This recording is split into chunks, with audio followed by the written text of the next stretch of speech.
Kolkata James প্রতিষ্ঠানের আজ এক বিশেষ দিন। হ্যাঁ, নবনির্মিত বা শোরুমের দ্বারোদ্ঘাটন, শুভ উদ্বোধন যেভাবেই বলি, মানুষের কাছে একটা বিশেষ বার্তা গেছে। মানুষ বুঝেছেন যে মানুষের তাদেরই প্রয়োজনে এটা এই বৃদ্ধি, কলেবর বৃদ্ধি।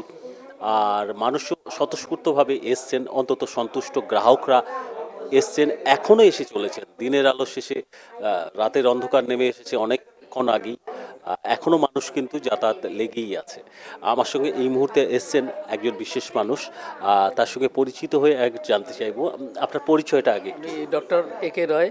আমি একজন ডায়াবেটোলজিস্ট।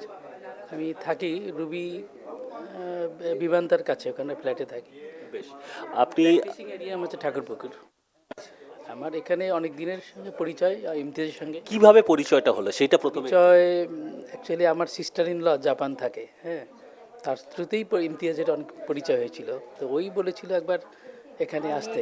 আমার মেয়ে একটু তখন একটু প্রবলেম ছিল আর কি, একটু বিটেক করার পরে একটু চাকরি টাকরির ব্যাপারে একটু অতটা ছিল না, মানে চাকরি করবে বা সেই একটু মানে যাকে বলে আমাদের কথা মতো চলতো না। তখন আমরা ভাবলাম যে এইভাবে চলতে পারে না। তা আমরা অনেকবার বোঝানোর চেষ্টা করেছি, কিন্তু বোঝাতে পারিনি। লাস্টে আমার সিস্টার ইনলা, ওর সঙ্গে ইমতিয়াজের অনেক দিনের পরিচয় ছিল, সে জাপান থাকে। ওই বললো একবার ইমতিয়াজের কাছে আসতে। আমার নাম কাকলি রায়। তো যে প্রশ্নটা ওনাকেও রাখছিলাম যে কিভাবে আপনাদের লাইফে ইম্প্যাক্ট ফেললো কলকাতা জেমস। একই ঘটনা, যেটা ওই মেয়ের ব্যাপারেই আর কি, একটু মেয়ের ডিস্টার্ব ছিল। তবে আসতে উনি বললেন যে এই সব কিছুই বললেন, যা বললেন মোটামুটি পেট থেকে সবই বার করে নিলেন আর কি। তারপর এখন সুস্থ এই হিসাবে আর কি। তারপর রেমেডিয়াল সাপোর্ট সেটা দেওয়া হয়েছে। পুরো রেমিডিয়াল ইয়েতেই মানে ইনস্ট্রাকশনে মনে হচ্ছে, হ্যাঁ, যা উনিই যা দিয়ে করেছেন। তারপরে এখন মোটামুটি কাজ করছে, চাকরি করছে, একটু কর্তৃত্ব করে গেছে, নিজের ভালোটা বুঝতে পারছে আর কি।